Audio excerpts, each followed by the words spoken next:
Hi everybody, I hope you are doing well. Today we'll talk about how to fix or how to solve the problem of Walmart weekly icon settings. In this first page here, then we click on apps, default apps, app settings. In this list, you will search about Walmart.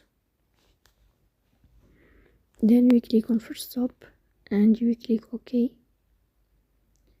Here you will enter to storage.